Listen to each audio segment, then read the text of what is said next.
తగలబెట్టండి sir Niranjan గారు. బూతు పాట అని పేరు పెట్టారు, బట్ దానికంటే ఎక్కువ బూతులు ఉన్న సినిమాలు ఉన్నాయి. మరి వాటన్నింటి బూత్ సినిమాలు అంటారా? అబ్బా లాజిక్ మాట్లాడుతున్నాడు రా లాజిక్. ఇది నేనంటే ఇప్పుడు నేను ఫేస్ చేస్తున్నాను డే 1 నుంచి. నాకు కొంచెం పర్లేదు, నేను ధైర్యంగా నిల్చొని మాట్లాడగలుగుతాం. బాబోయ్ కవర్ చేసుకోవడంలో నీకు నువ్వే సాటరా బాబు. చూస్తున్నాం ఎన్ని సినిమాలు లేవు బూతులతో. అండ్ అప్పుడు ఏమైపోయారు అందరూ అంటున్నా నేను. ఇప్పుడు చిన్న సినిమా అయిపోయేసరికి, చిన్న హీరో అయ్యేసరికి అందరూ వాయిసెస్ లేస్తున్నాయి. అలా ఓ పని చేయి అయితే, నువ్వు దెంగి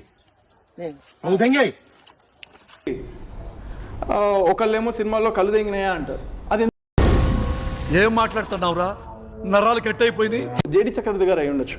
ఆయన అక్కడ నాకు అప్రిషియేట్ చేశారు. అండ్ ఇట్స్ ఎ లైవ్ ని మనం ఎడిట్ చేయగలుగుతామా? లైవ్ ని ఎడిట్ చేయలేము.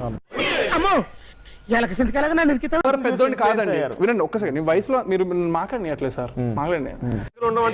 మాట్లాడవేంట్రా, కూర్చో. నువ్వు మాట్లాడితే మేము వింటా, కూర్చో. ఇతను ఇలాగే మాట్లాడుతుంటాడు, నేను ఉంటా. చీఫ్ గెస్ట్లు వచ్చారండి. ఫైవ్ చీఫ్ గెస్ట్ ఉన్నట్టున్నారు రోజు, 4-5. అందులో ఆయన ఒకళ్ళు. కానీ ఆయన పిలవడం చాలా రిగ్రెట్ గా ఫీల్ అవుతున్నాయి. పాపం ఫీల్ అన్నట్టున్నారు. ఈవెంట్ లైవ్ చూస్తే కనుక ఫస్ట్ అందరికంటే ఎక్కువ లేచి చప్పట్లు కొట్టింది జేడి చక్రవర్తి గారు. సుఖం లేదు, దెబ్బ మీద దెబ్బ, దున్న మీద పుండుని కాకి పొడుస్తున్నట్టు పొడుస్తున్నారా. బట్ అక్కడ ఒకలాగా చేసి తర్వాత బయటకు వచ్చి మాట మార్చడం నేను నిజంగా హర్ట్ అయ్యాను. గుంజి గుంజి గుంజి గుంజి గుంజి గుంజి గుద్దబగలదే.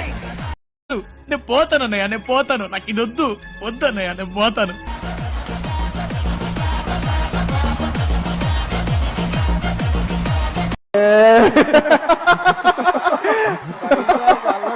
వాణ్ణి పట్టి పట్టి పట్టి పట్టి పట్టి పట్టి పట్టబగలుదే.